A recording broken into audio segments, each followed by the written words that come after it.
सभी सनातनी भाइयों को राधे राधे, जय श्री राम।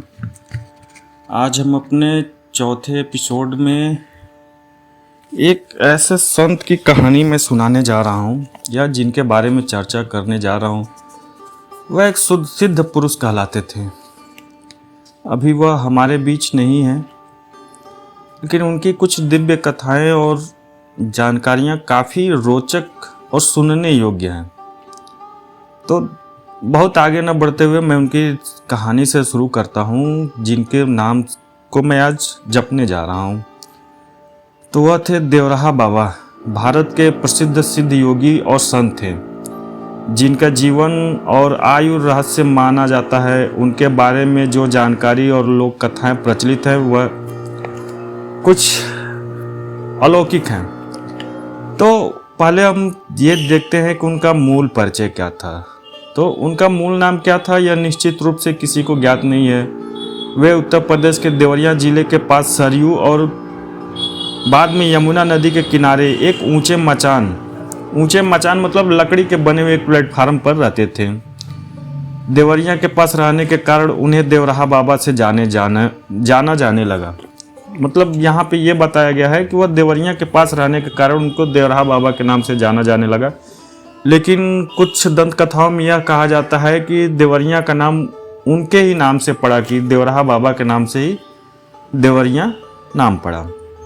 बाबा की जो आयु है, बाबा की उम्र का किसी को सही पता नहीं है। भक्तों को जानकारी के अनुसार उनकी आयु 150 से लेकर के 250, 500 यहाँ तक कि 900 वर्षों तक भी बताई जाती है कि वह जीवित थे। बाबा सिद्ध योग में पारंगत, वे महर्षि पतंजलि द्वारा प्रतिपादित अष्टांग योग में पारंगत थे। उन्हें हठ योग, ध्यान योग, लय योग, नाद योग, प्राणायाम, धारणा और समाधि में सिद्धि प्राप्त थी। खासकर उन्हें खेचरी मुद्रा में महारत हासिल थी, जिनके कारण माना जाता है कि वे अपनी भूख, प्यास और आयु पर नियंत्रण रख सकते थे। और बाबा का जीवन अत्यंत साधारण था। बाबा का जीवन सादा सन्यासी। वे भोर में स्नान के बाद ईश्वर के ध्यान में लीन हो जाते थे और मचान पर बैठकर भक्तों को दर्शन और ज्ञान देते थे। उनकी कुछ चमत्कार और मान्यताएं हम देख लेते हैं। बाबा वो पैर से आशीर्वाद देते थे। वे भक्तों को आमतौर पर हाथ की जगह अपने पैर के अंगूठे से आशीर्वाद देते थे, जो भारत की पारंपरिक आशीर्वाद देने की शैली से थोड़ी अलग थी। भविष्यवाणी और मन की बात, उनके बारे में कहा जाता है कि वे लोगों के मन की बात जान लेते थे। भविष्य की घटनाओं की भी भविष्यवाणी वो कर देते थे। देश के कई प्रमुख लोग उनके दर्शन और आशीर्वाद के लिए आते थे, जिसमें भारत के प्रथम राष्ट्रपति डॉक्टर राजेंद्र प्रसाद, महामना मदन मोहन मालवीय और प्रधानमंत्री इंदिरा गांधी तथा राजीव गांधी भी शामिल थे। इंदिरा गांधी को एक बार जब उन्होंने आशीर्वाद दिया, एक प्रसिद्ध कथा के अनुसार आपातकाल के बाद जब इंदिरा गांधी चुनाव हार गई तो वे बाबा का आशीर्वाद लेने गईं। बाबा ने उन्हें हाथ का पंजा उठाकर आशीर्वाद दिया। चूंकि बाबा किसी को हाथ का पंजा उठाकर के आशीर्वाद नहीं देते थे, वो पैर के अंगूठे से देते थे, तो उन्होंने हाथ का पंजा उठाकर आशीर्वाद दिया। माना जाता है इसके बाद ही कांग्रेस पार्टी का चुनाव चिन्ह हाथ का पंजा तय हुआ और 1980 के चुनाव में इंदिरा गांधी के नेतृत्व में पार्टी को प्रचंड बहुमत मिला। बाबा गौ भक्ति, सेवा और रक्षा पर बहुत जोर देते थे। वो लोगों को गौ हत्या के विरुद्ध रहने की प्रेरणा देते थे।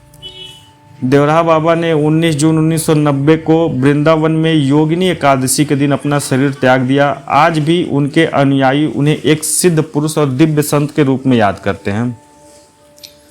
और यह तो रही उनके जीवन के बारे में एक छोटे से वर्डों में कहानी, लेकिन हम थोड़े से उनके बारे में कुछ और जान लेते हैं कि उनके कुछ चमत्कार।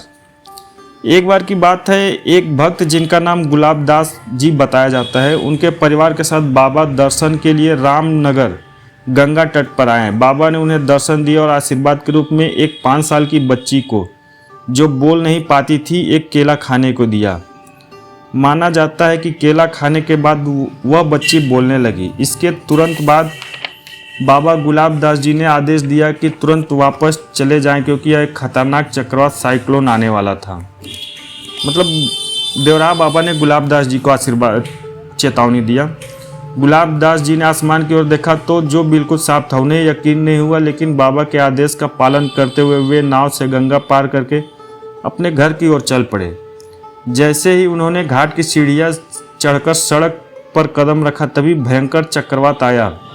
उन्होंने पीछे मुड़कर देखा तो गंगा में भीषण लहरें उठ रही थी और उनकी नाव भी पलटकर दूर बह गई थी। बाबा की आज्ञा मानकर तत्काल स्थान छोड़ने से उनकी और उनके परिवार की जान बच गई।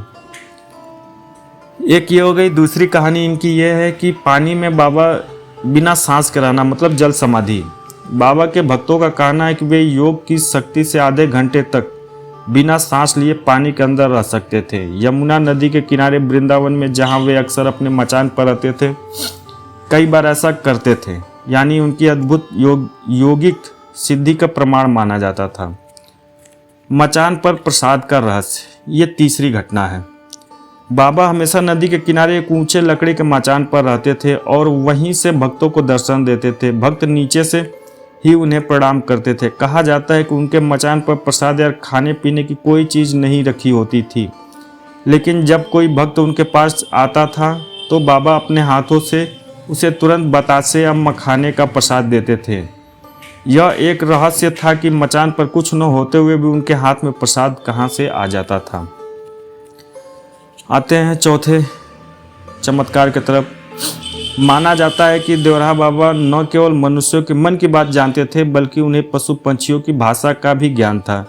उनके भक्त बताते हैं कि वे जंगली और खतरनाक जानवरों जैसे बाघ, हाथी, मगरमच्छ से भी बात कर सकते थे और उन्हें आसानी से नियंत्रण कर लेते थे। उनके आश्रम के आसपास जंगली जानवर भी रहते थे, लेकिन वे किसी को नुकसान नहीं पहुंचाते थे।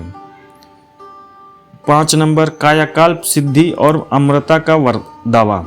भक्तों का मानना था कि बाबा को कायाकल्प की सिद्धि प्राप्त थी। वह एक दुर्लभ योग शक्ति है जिससे योगी अपने शरीर के समय के प्रभाव से मुक्त कर सकता है, उसे बूढ़ा होने से रोक सकता है या उसकी उम्र को उलट सकता है। इसी सिद्धि के कारण उनकी उम्र 900 वर्ष तक होने का दावा किया जाता था। कुछ स्थानीय लोगों का यह भी मानना था कि वह अपना सूक्ष्म शरीर धारण करके वर्षों के लिए तपस्या करने हेतु अदृश्य हो जाते थे। अब देवराहा बाबा से जुड़ी ये कुछ 5 चमत्कार हमने आपके सामने पढ़ी। कुछ और चमत्कार हैं, जैसे घटनाएं हैं उनके जीवन में जो घटी हैं, उनके बारे में भी हम ध्यान देते हैं। जैसे एक ही समय में 2 स्थानों पर दर्शन, योगिक सिद्धि जिसको कहा जाता है। यह घटना देवराहा बाबा के सबसे बड़े चमत्कार में गिनी जाती है, जिसमें एक ही समय में 2 स्थानों पर उपस्थित होना या काय व्यू सिद्धि कहा जाता है। हरिद्वार कुंभ मेला 1986 का हरिद्वार कुंभ मेले के दौरान प्रशासन को लगा कि बाबा शाही स्नान के लिए नहीं आ पाएंगे, लेकिन बाबा ने ब्रह्मकुंड में शाही स्नान में भाग लिया, जहां लोगों ने उन्हें देखा। एक ही क्षण में उपदेश। उसी समय गंगा किनारे जहां उनका मचान लगा हुआ था, जो स्नान घाट से लगभग 6 से 7 किलोमीटर दूर था, वहां भी उनके कुछ भक्त उन्हें दर्शन देने के लिए इंतजार कर रहे थे। भक्तों का कहना है कि बाबा ने उसी क्षण अपने मचान पर बैठकर उन्हें उपदेश दिया और आशीर्वाद भी दिया। अधिकारियों और भक्तों दोनों ने एक ही समय में बाबा को अलग अलग स्थान पर देखा। यह घटना उनका अलौकिक योगिक शक्ति का प्रमाण माना जाती है। और एक और घटना है, राजीव गांधी और अनिष्ट की भविष्यवाणी। 1987 में तत्कालीन प्रधानमंत्री राजीव गांधी वृंदावन में बाबा के दर्शन के लिए आने वाले थे। उनके हेलीकॉप्टर के लिए हेलीपैड बनाने हेतु एक पुराने बबूल के पेड़ को काटने की योजना बनाई गई। जब बाबा को यह बात पता चली तो उन्होंने उस पेड़ को काटने से सख्त मना कर दिया। उनके भक्तों ने जाकर प्रशासन को यह बात बताई, जिसके बाद योजना बदलनी पड़ी और पेड़ को नहीं काटा गया। अशुभ स्थान की चेतावनी। एक और दुर्लभ घटना तमिलनाडु के श्रीपेरुंबुदूर से जुड़ी है, जहां बाबा ने राजीव गांधी को एक स्थान पर न जाने की चेतावनी दी थी, क्योंकि उन्होंने कहा था कि वह स्थान भारत के नेत्रे कोण में पड़ता है और वहां मातृशक्ति, भूत प्रेत का वास है। इसलिए वह उनके लिए शुभ नहीं है। दुर्भाग्य से राजीव गांधी ने 21 मई 1991 को उसी स्थान श्रीपेरुंबुदूर का दौरा किया और एक बम विस्फोट में उनकी मृत्यु हो गई। भक्तों का मानना है कि बाबा को पहले से ही इस अनिष्ट की जानकारी थी। उनकी एक और कहानी है पल्विनी सिद्धि, जो जिसे जल पर चलना कहते हैं। भक्तों का विश्वास था कि बाबा को पल्विनी सिद्धि प्राप्त थी, जिसके बल पर वे जल पर चल सकते थे। इस सिद्धि के कारण हुई लंबी यात्राएं बिना किसी नाव सवारी के पानी पर चलकर नदी के किनारे पूरी करते थे। हालांकि इसका कोई वैज्ञानिक प्रमाण नहीं है, लेकिन उनके अनुयायी इसे उनकी दिव्य शक्ति मानते थे। बाबा के जीवन में सबसे कठिन और दुर्लभ साधन यह थी कि उन्होंने अपने जीवन का अधिकांश समय बिना अन्न व्यतीत किया। वे केवल दूध, शहद, श्रीफल के रस पर निर्भर रहते थे। यह उनकी खेचरी मुद्रा में महारत का परिणाम था, जिसके कारण वे कई महीनों तक बिना भोजन के जल के शून्य तापमान में भी अविचल भाव से तपस्या में लीन रहते थे। इन सभी घटनाओं ने देवराहा बाबा को भारतीय आध्यात्मिक इतिहास में सबसे रहस्यमय और पूजनीय संतों में से एक बना दिया। यह कहानी एक दिव्य पुरुष की है, जिनकी जो अंधविश्वास को नहीं मानते वो न माने, लेकिन बाकी बहुत सारे भक्तों में उनकी आज भी आस्था है, बाबा के न होने के बाद भी, कि देवराहा बाबा एक सिद्ध पुरुष थे। बाकी भक्तों, आप इस कहानी को सुनिए, आनंद लीजिए, और जिनको पसंद आई इसको लाइक कर दें, चैनल को सब्सक्राइब कर दें। राधे राधे, जय श्री राम।